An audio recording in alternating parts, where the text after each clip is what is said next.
See the world by train. This time, our railroad journey takes us through the continent of North America. First, via the Midnight Sun route, traversing Alaska to the Arctic Circle. Then the Canadian route from eastern Canada, crossing over the Canadian Rocky Mountains. The Empire Builder route spans the northern part of the United States.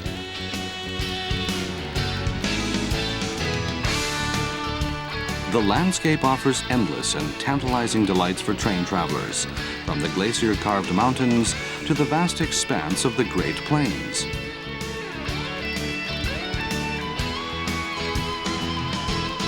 The Palmetto route along the east coast of the United States offers a peek into American history. And finally, the Trans-American route, regarded by many as America's most beautiful train journey, follows the footsteps of pioneers across the continent to the shores of the Pacific Ocean.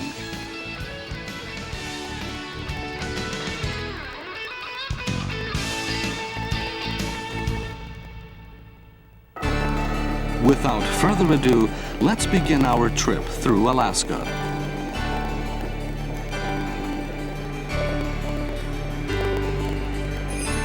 Here at Kenai Fjords National Park, a gigantic ice field over 300 square miles blankets the mountains and feeds the 8 glaciers that extend to the ocean harbor. A variety of animals thrive in the harbor waters, including sea otters, seals, and many types of seabirds. This is Seward, a small harbor town on Resurrection Bay, population 3,000. This single-car train is part of the Alaska Railroad, founded in 1914, and the only state-operated railway in the United States.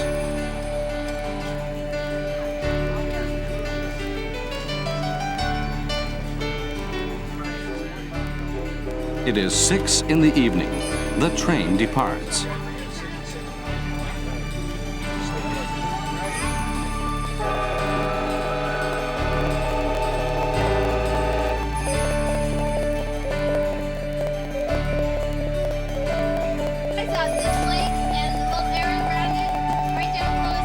The train heads north along the Turnagain arm of Cook Inlet.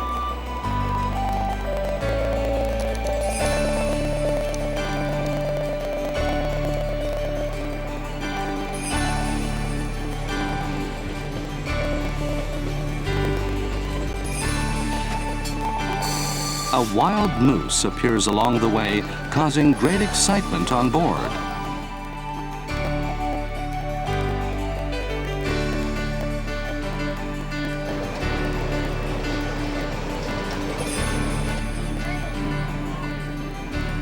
The sun sets against the expansive Alaskan sky.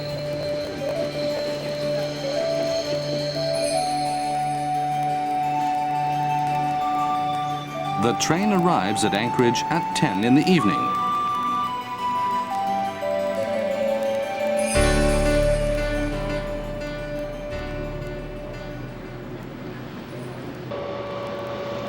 Anchorage was founded in 1915 to accommodate the builders of the railroad, providing a central point between Seward and Fairbanks to the north. The Midnight Sun Express takes us along this historic route to Fairbanks. Today, the route continues to be heavily used to haul freight, but the passenger service operates only during the summer months. Departure is at 8:30 in the morning.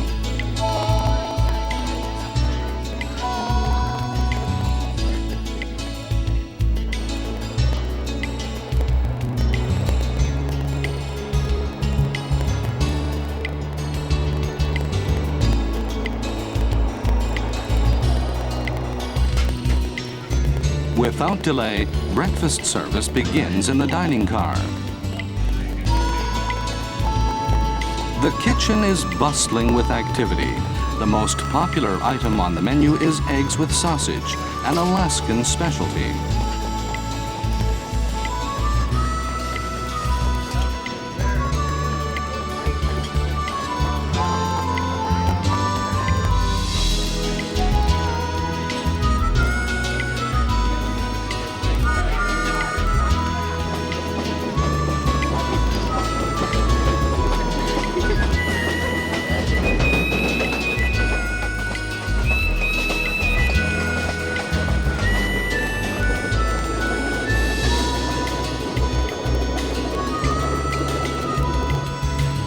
The majestic peaks in the distance can be enjoyed from the comfortable seats of the train. This is Mount McKinley, at 20,320 feet, the tallest mountain in North America and the great symbol of Alaska's wilderness. Only about 1/20th of 1% of Alaska has been touched by civilization. The rest is completely raw and uninhabited, perhaps America's last great frontier.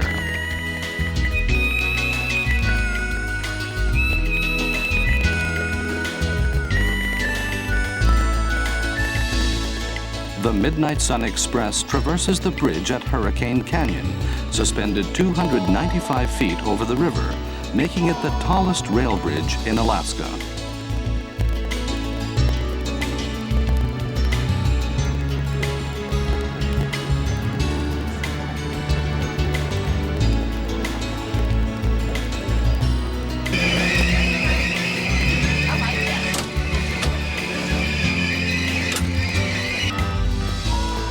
The train has arrived at Denali Station. Denali National Park expands over 6 million acres, larger than the state of Massachusetts.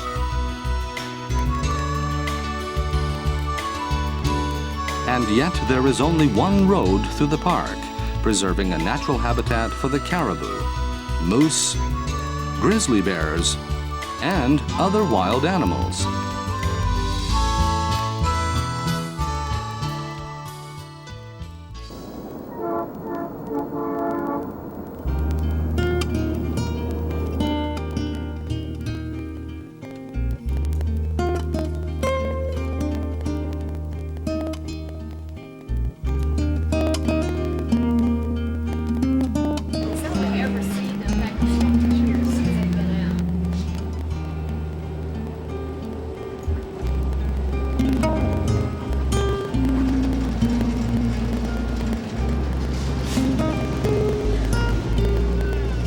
"12 hours have passed since we left Anchorage. The Midnight Sun Express has reached its destination, Fairbanks Station. The town of Fairbanks was established in 1903 during the Alaskan Gold Rush. We are about 100 miles from the Arctic Circle, and during the summer months, the town is bathed in sunlight 21 hours each day.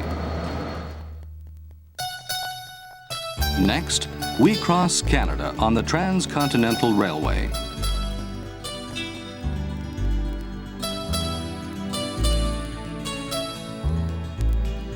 The journey begins at the eastern Canadian city of Quebec.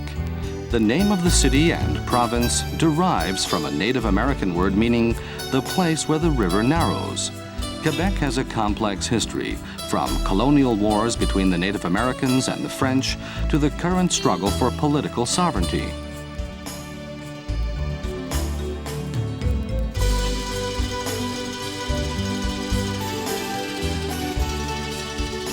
The setting sun bids farewell to the passengers as they embark on the 3,125-mile journey across Canada.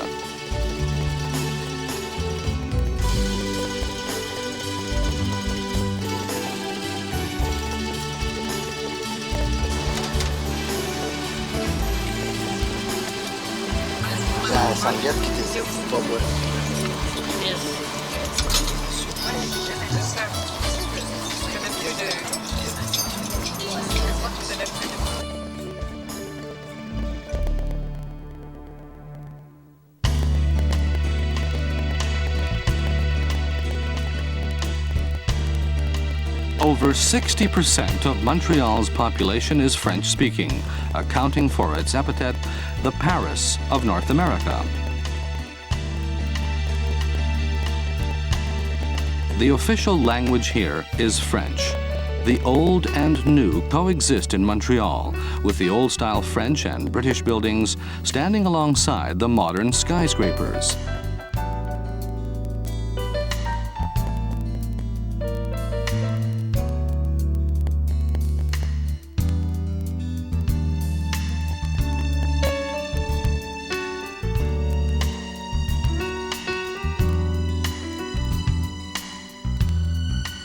From the train windows, passengers catch a glimpse of a large body of water.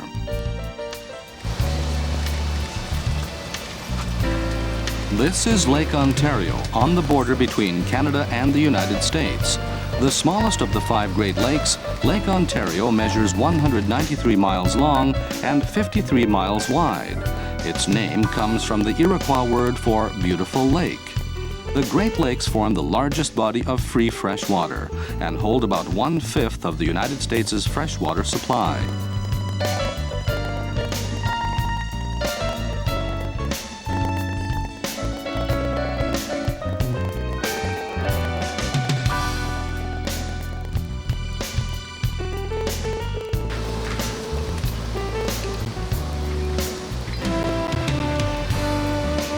The city of Toronto has flourished on the banks of Lake Ontario and developed into one of the major industrial centers of Canada.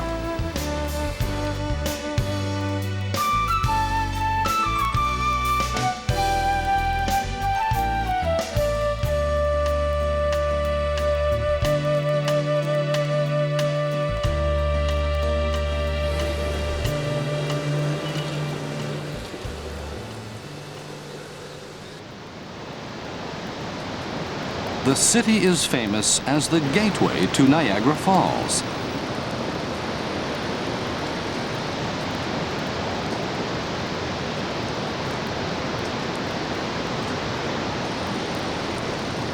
Niagara Falls link Lake Erie and Lake Ontario and are shared by the United States and Canada.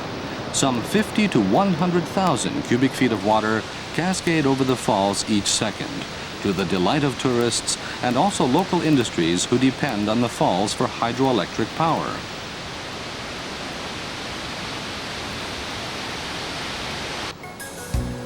The train departs from Toronto's Union Station, heading west for a 2,900-mile trip to Vancouver.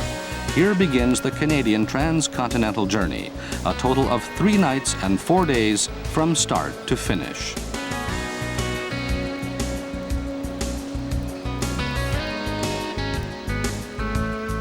The train leaves at 2:30 in the afternoon.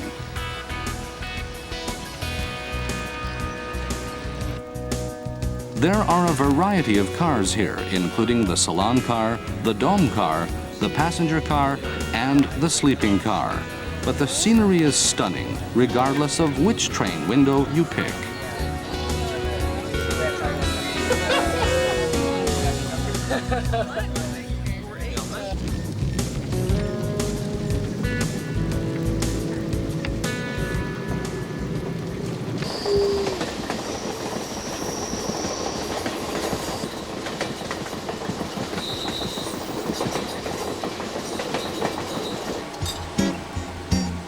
The sun has begun to set, a hectic time for the onboard staff. The kitchen is topsy-turvy with confusion and activity. And while the passengers enjoy their meals in the dining car, the steward prepares the sleeping compartments for the evening.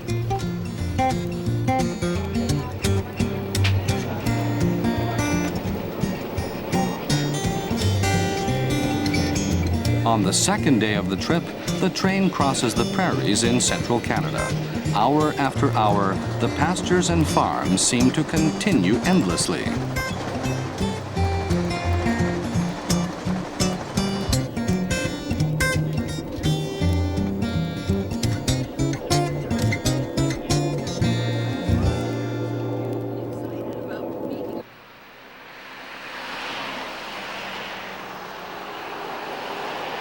Midnight, and the train arrives at Winnipeg Station, almost the halfway point of the journey.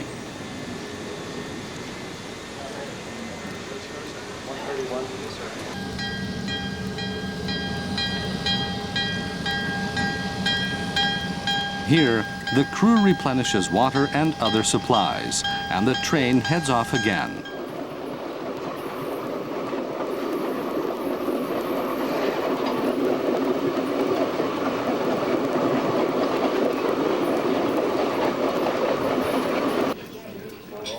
The third day of the transcontinental journey begins with hot breakfast and mugs of coffee. Today, the passengers eagerly await the high point of the trip, crossing the Rocky Mountains.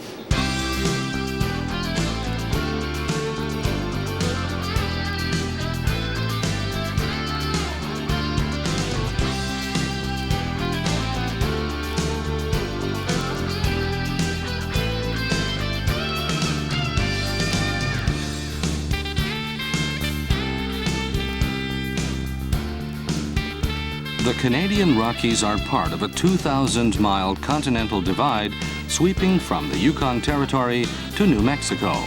Thousands of rivers flow west to the Pacific and east to the Atlantic Ocean.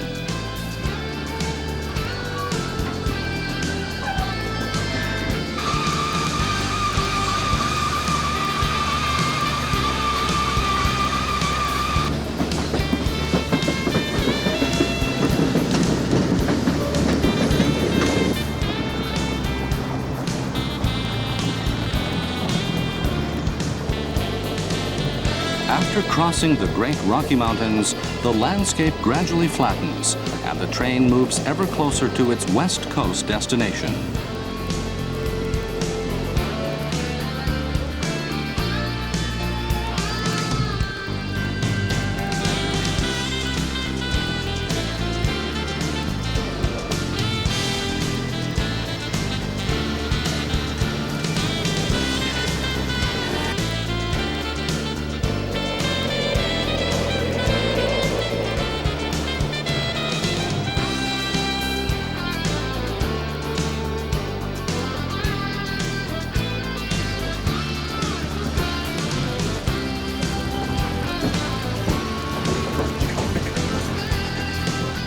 The skyscrapers of Vancouver appear in the distance. It is 7 p.m. on the evening of the fourth day. The 2,900-mile journey from Toronto has come to an end.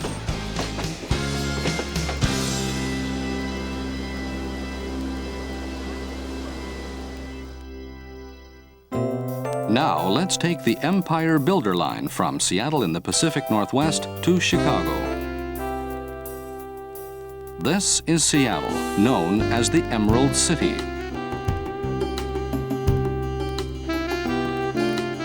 The tower of King Street Station is based on the Piazza di San Marco's Campanile in Venice. The 2,200-mile journey begins, taking passengers on a 3-day trip to Chicago.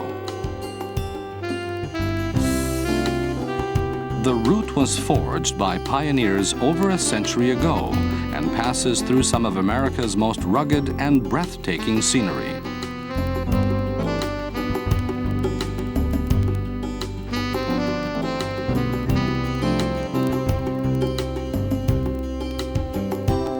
The sun sets as the train moves along the Puget Sound away from Seattle.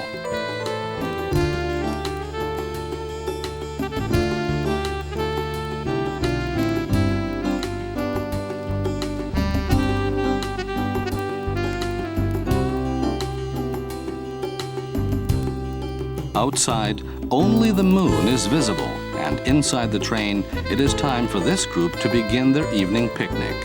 They are going all the way to the East Coast, their suitcases overflowing with meals for their 4-day trip.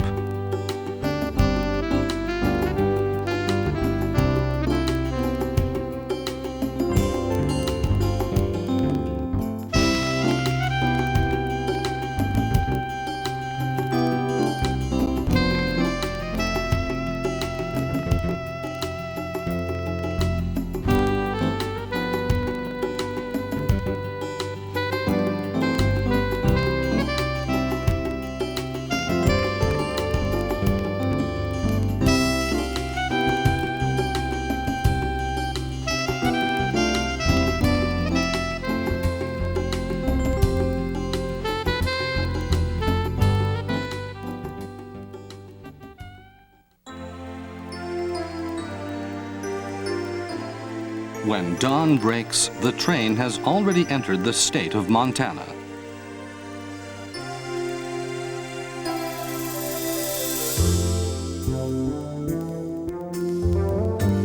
The passengers gather in the dome to enjoy the fall colors that have just begun to appear here in the Rocky Mountains.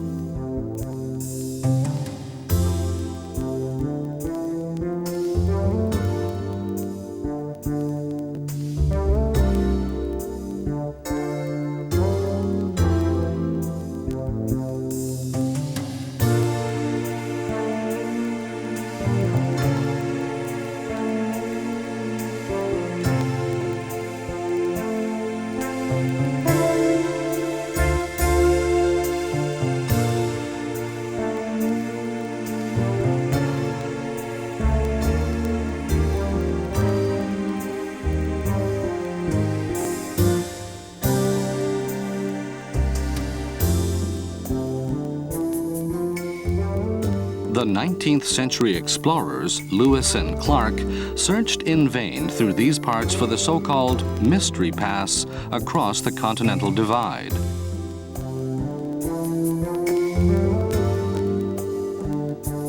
The pass was finally established in 1889 to create a route for the railroad to the west coast.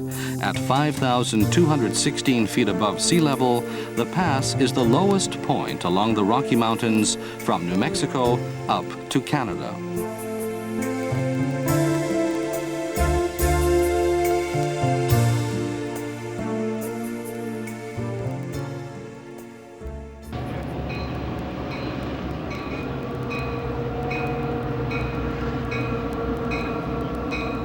This is Glacier Park Station, the entryway to Glacier National Park, so named because of the 50-plus living glaciers found here.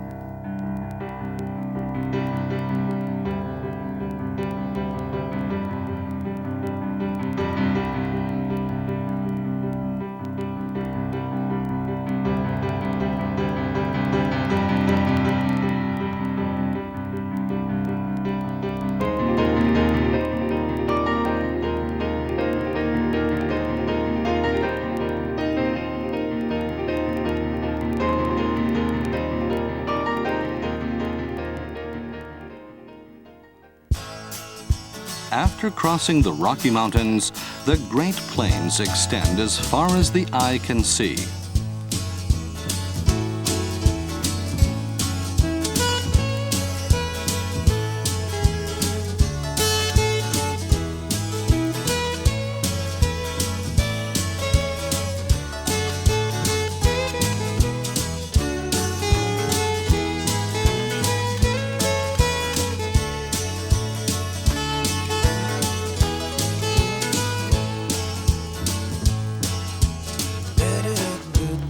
The train rocks and shakes as it moves briskly across the prairies at almost 70 miles per hour. This section is known as the Highline Route and is dotted with the remnants of pioneer towns that sprung up a century ago along the railway.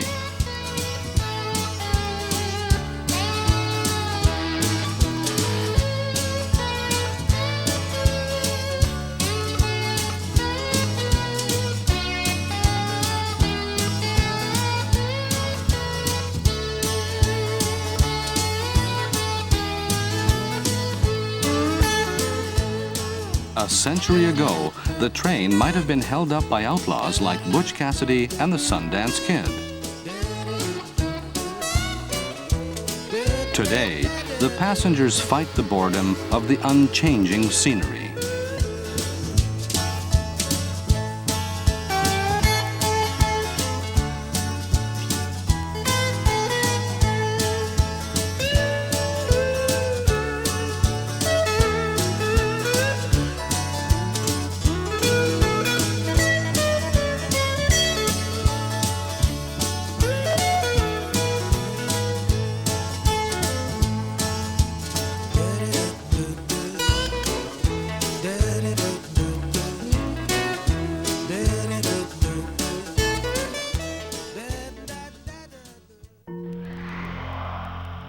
But a lot has changed on the prairie since the railroad was laid down in 1893.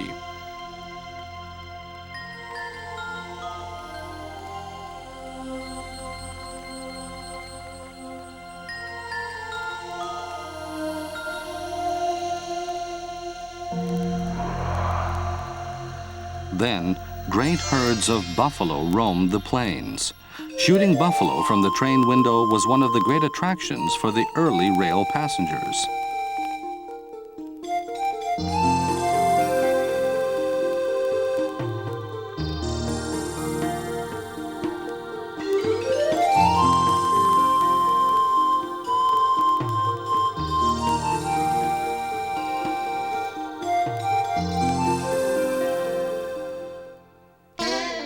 After traveling for one complete day, the scenery outside the train window gradually begins to change.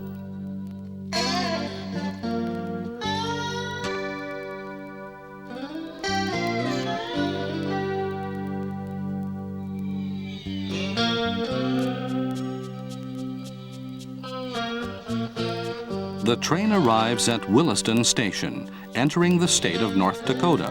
This is one of the granaries of the United States.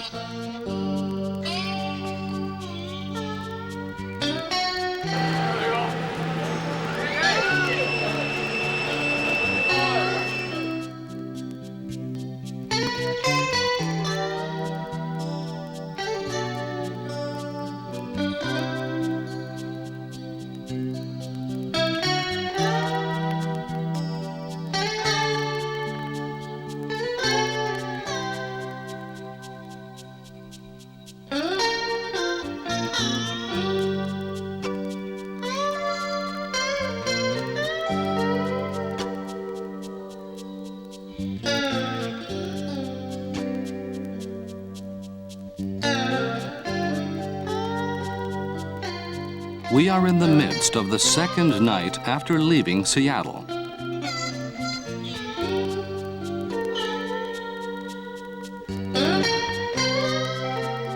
At 6:30 in the morning, the train pulls up to Midway Station in St. Paul, Minnesota.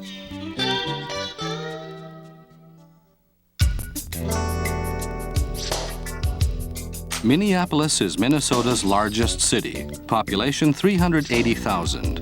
This is our first glimpse of skyscrapers since Seattle, some 1,750 miles back. The climate here is cold, with an average yearly temperature of about 45 degrees Fahrenheit. Across the river from Minneapolis lies its twin city, St. Paul. This city was the home of James J. Hill, the man who almost single-handedly created the rail route that the empire builder follows today.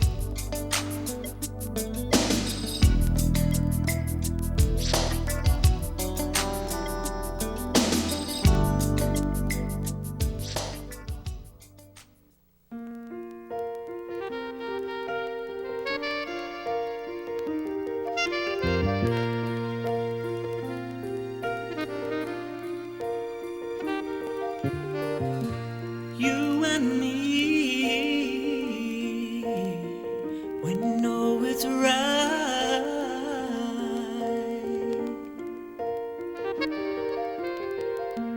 You and me,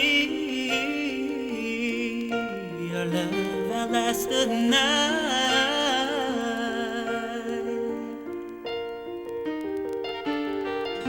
A love like ours is hard to find. Gentle kiss and touch remind that you and me. Minnesota's name comes from the Indian word minne, meaning water, an apt name for a state with over 12,000 lakes. Here we also find the origin of the mighty Mississippi River. We outshine the sun.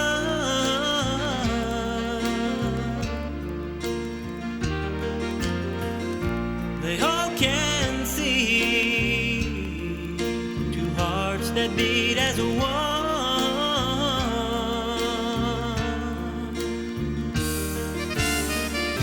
Our love is always soaring high. After crossing the Mississippi River, we enter the state of Wisconsin. 'Cause you and me,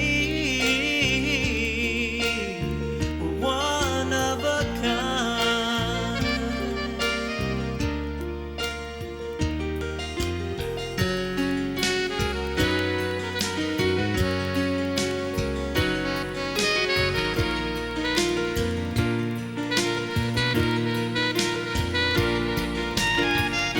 Here we pass through the fertile farms of America's heartland.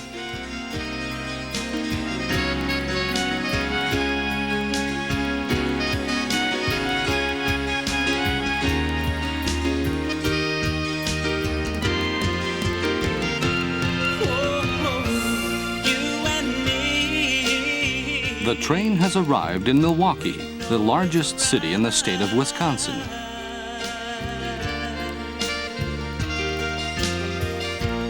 You and me, our love outlasts the night.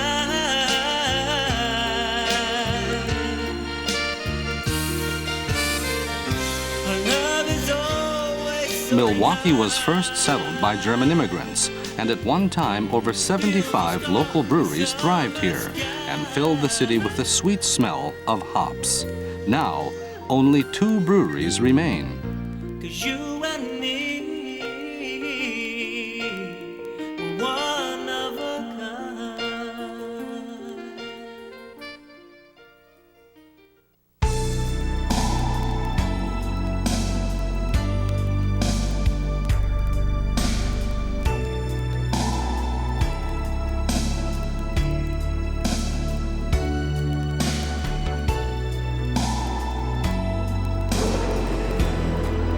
We have journeyed some 45 hours since we left Seattle, and now the train approaches its final destination, Chicago.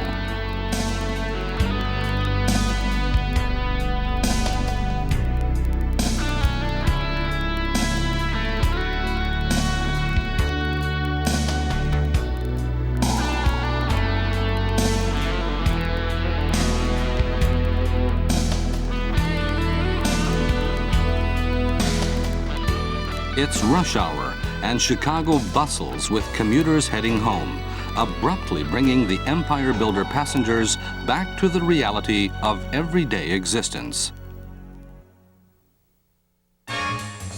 Continuing our North American travels, we journey along the East Coast from north to south. The trip begins in New York City.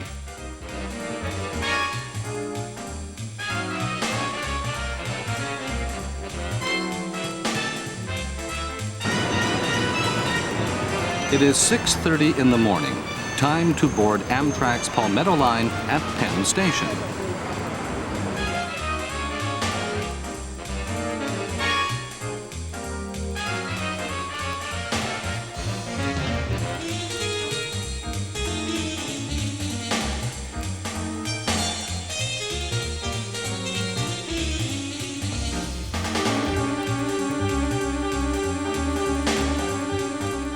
The train departs at 7:30 a.m., heading south as it passes under the Hudson River.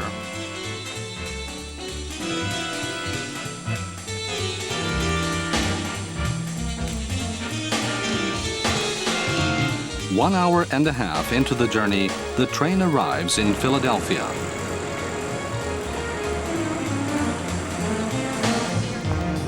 Philadelphia was America's first capital, and 200 years ago, it was the nation's largest city. Here is the Liberty Bell, which was rung on July 8, 1776, to gather the citizens of Philadelphia to hear the reading of the Declaration of Independence. At 8:15, the train pulls out of Philadelphia. The train is filled with businessmen commuting to Washington, D.C.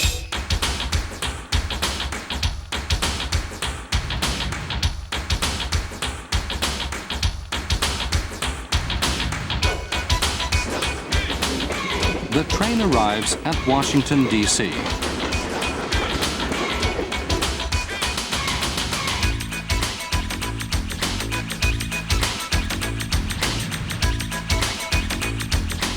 Union Station was built in 1907. More than just a station, it looks like a small town unto itself, with 6 movie theaters on the premises.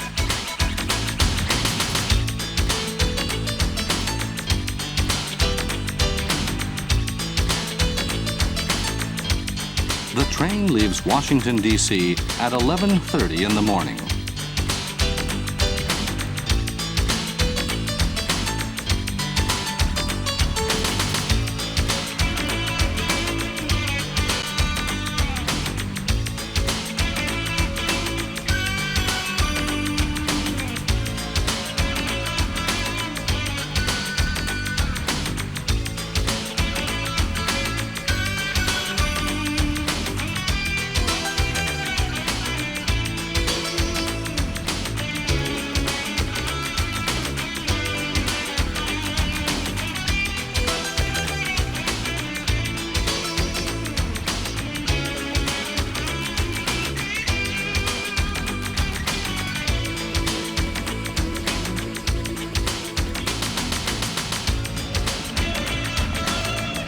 3 hours out of Washington, D.C., the train arrives in Richmond, the capital city of Virginia.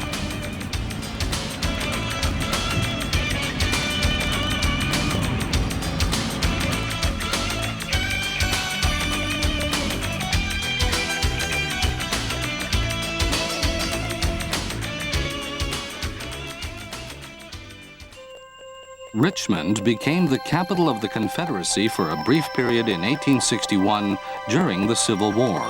The lost cause of the Confederacy is memorialized in the grand statues that line Monument Avenue, regarded by many as the most beautiful boulevard in the South.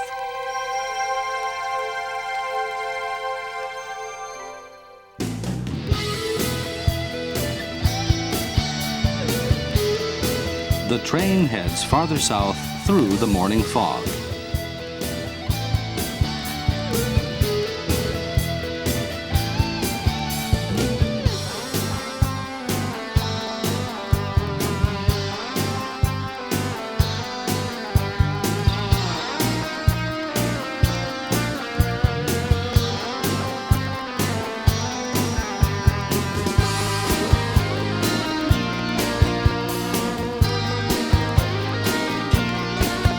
The truck loaded with oranges racing alongside the train lets us know that we've reached Florida.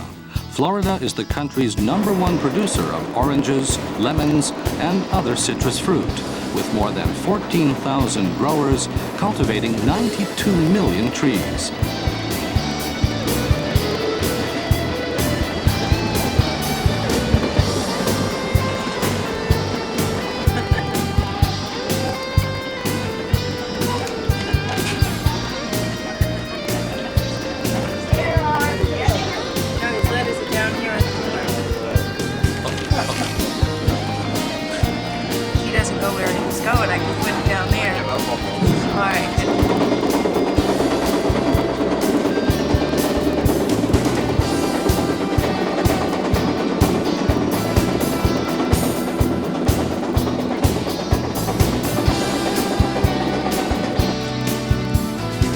At 6:13 in the evening, the train pulls into Miami, 1,400 miles or 27 hours from New York City.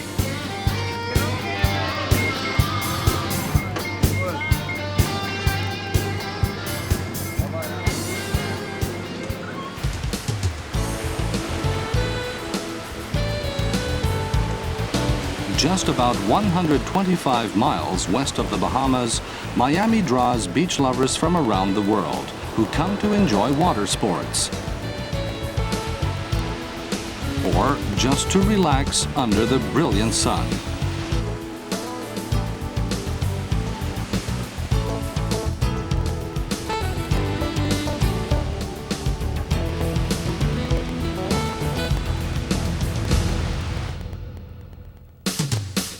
This next route crosses the continental United States, proverbially from sea to shining sea, starting off from New York and ending in San Francisco.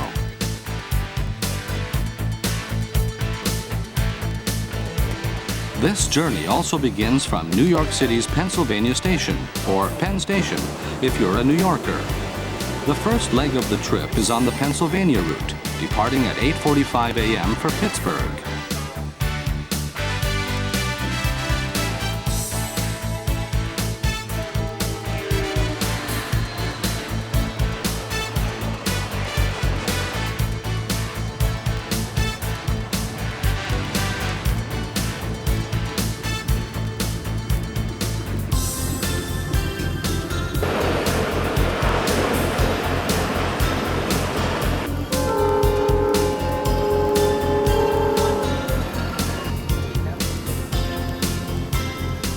Here we cross the Delaware River, leaving New Jersey for Pennsylvania. From the train windows, the peaceful rural scenery unfolds before us.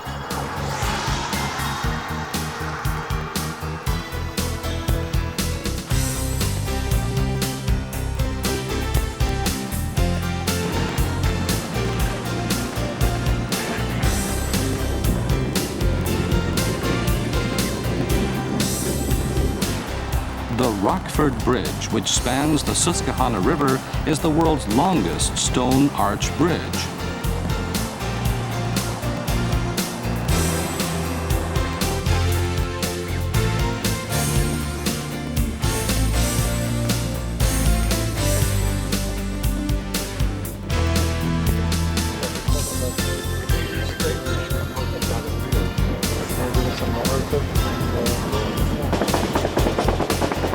The Transcontinental Railroad goes to battle with many steep mountain inclines. This curve is so severe, it is nicknamed the Horseshoe Curve.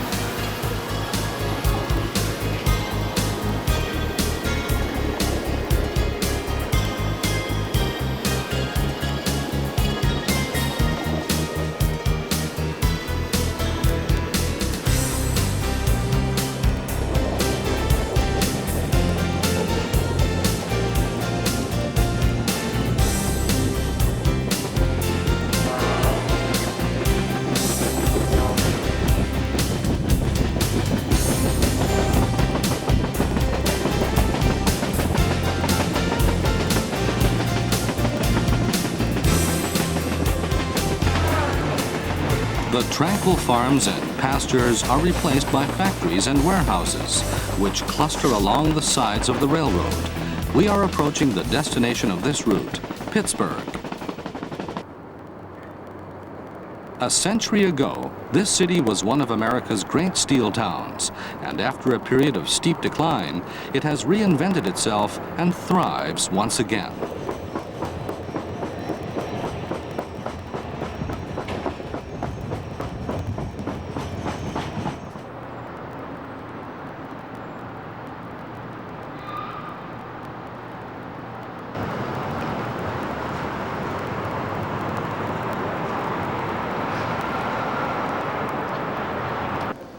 Passengers transfer here for the Broadway Limited for Chicago.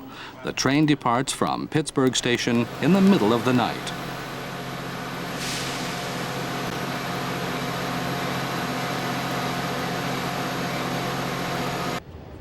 Amtrak 41. Okay, back. Approach medium.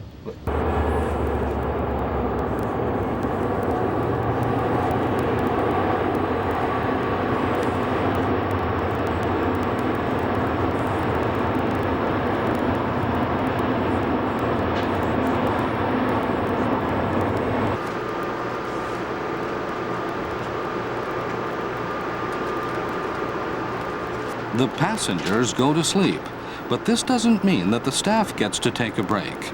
They take advantage of this peaceful moment to tie up loose ends and organize for the day ahead.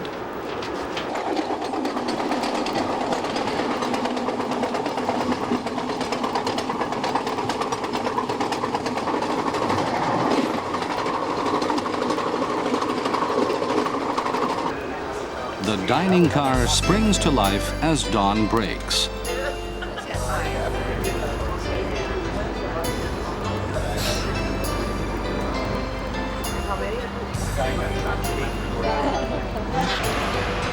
The passengers enjoy their morning meal as the train approaches its destination, Chicago. The industrial buildings become more and more dense, indicating that Chicago is near at hand.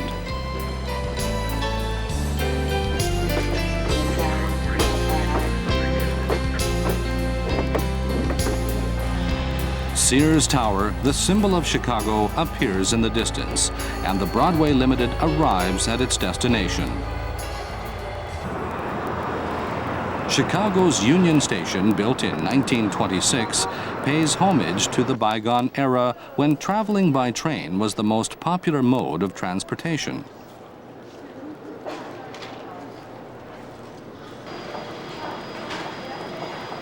The California Zephyr boasts some of America's most spectacular scenery and is an immensely popular route. The 2,400-mile journey from Chicago to San Francisco takes 3 days to complete.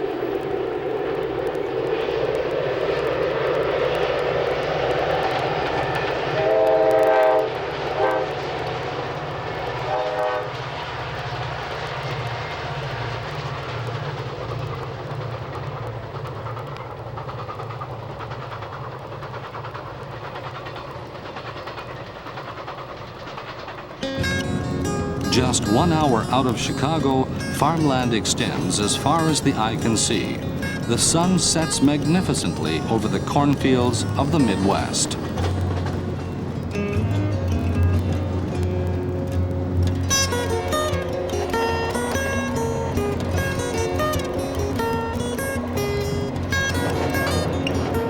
Darkness descends as we cross the Mississippi River.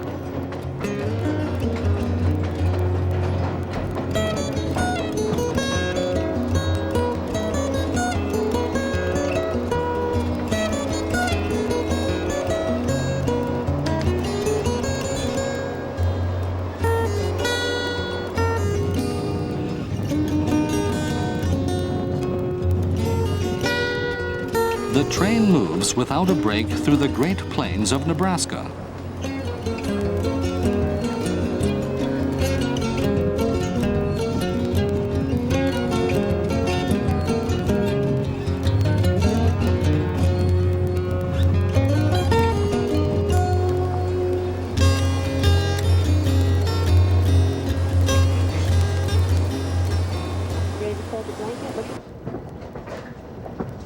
At sunrise, the train arrives in Denver, Colorado, almost 2,000 miles from New York City and 2/3 of the way across the continent.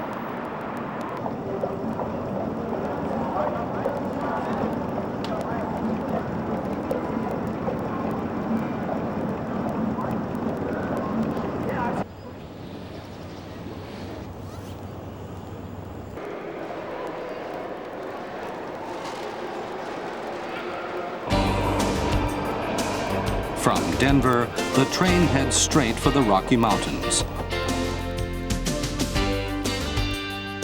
The passengers gather in the dome car to enjoy the spectacular scenery.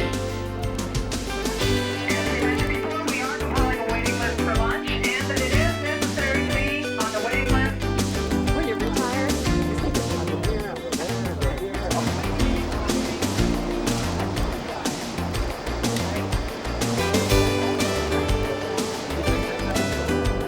The train passes Gore Canyon in the Rocky Mountains, famous for its steep and treacherous canyon walls, as well as for its tremendous beauty. This scenery can only be seen from the train and is a special souvenir for the passengers.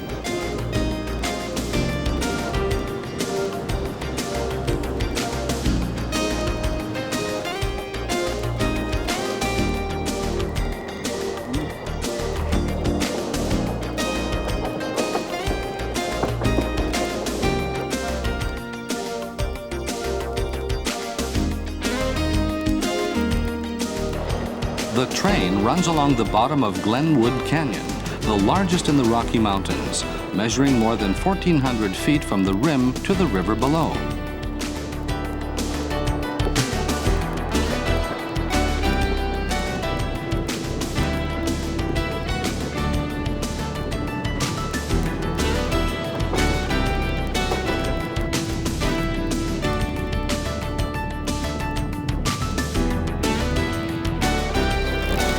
Glenwood Canyon features the famous Glenwood Springs. The Ute Indians used this area as a bathing place. Almost a century ago, it became one of the preferred resort destinations for America's wealthy vacationers.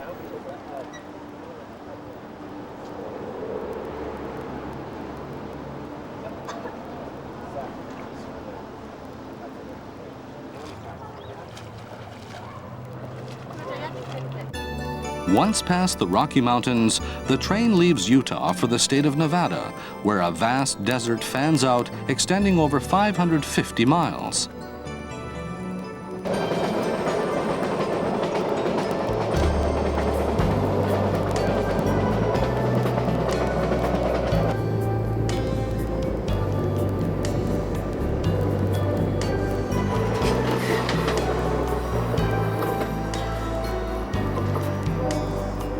And now the train approaches its final obstacle, the steep Sierra Nevada mountain range.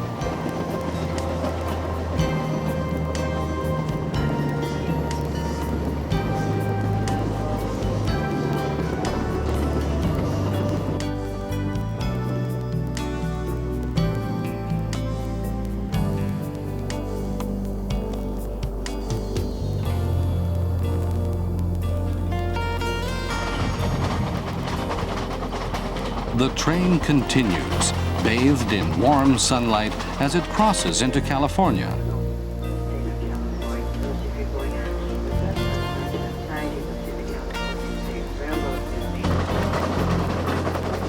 The Pacific Ocean appears through the train windows.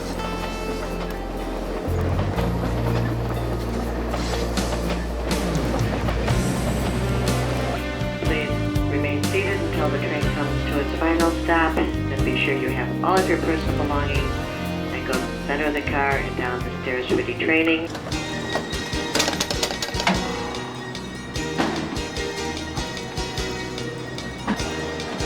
The train arrives at its destination, Oakland Station. All right, goodbye. Bye now.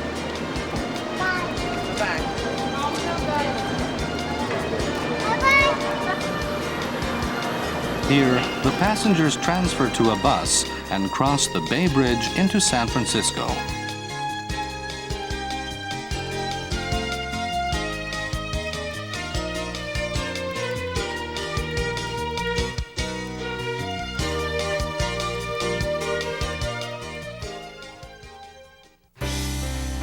Our final journey is from San Francisco to the city of San Diego, near the Mexican border. This route begins at Oakland Station.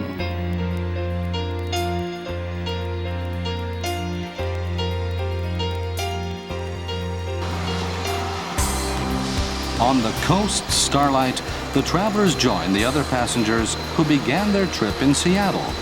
The train pulls away from the station, heading for Los Angeles.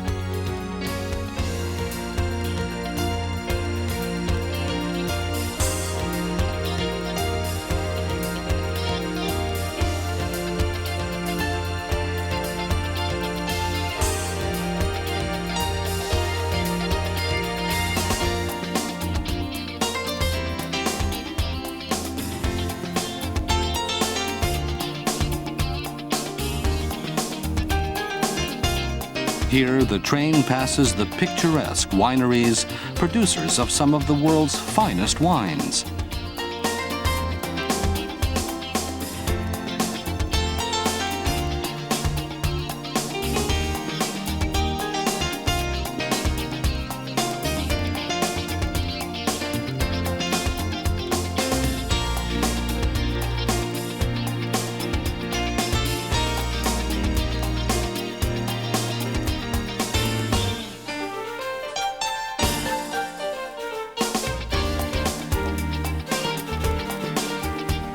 And now the route hugs the coastal line of the Pacific Ocean, a spectacular view that passengers can enjoy from the train.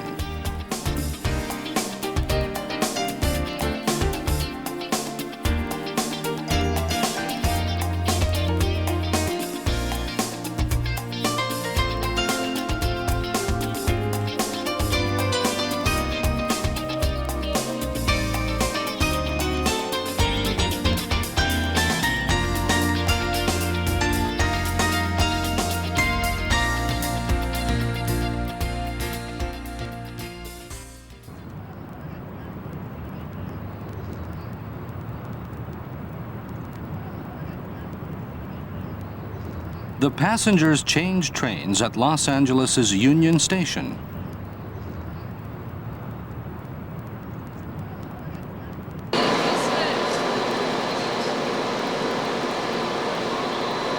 The ticket also tells us your destination. For any reason you wish to change your seat during the trip, please take this seat. The San Diegan route is a 130-mile trip from Los Angeles to San Diego, just short of 3 hours long.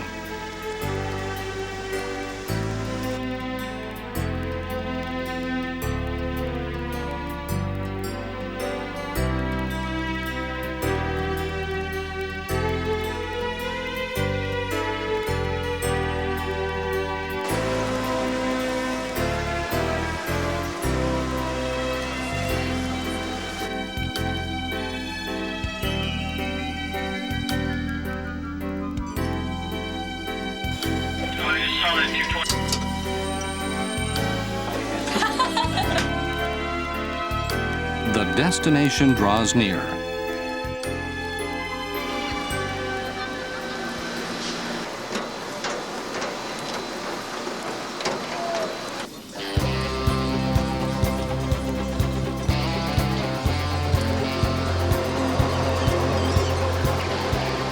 San Diego's trolley car is often used by people who come to the city from Mexico to work.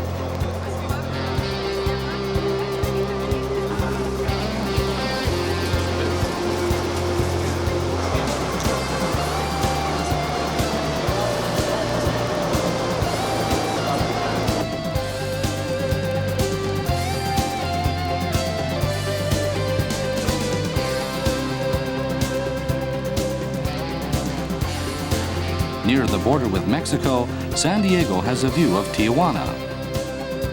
And this concludes our journey through the huge and varied landscape of the North American continent.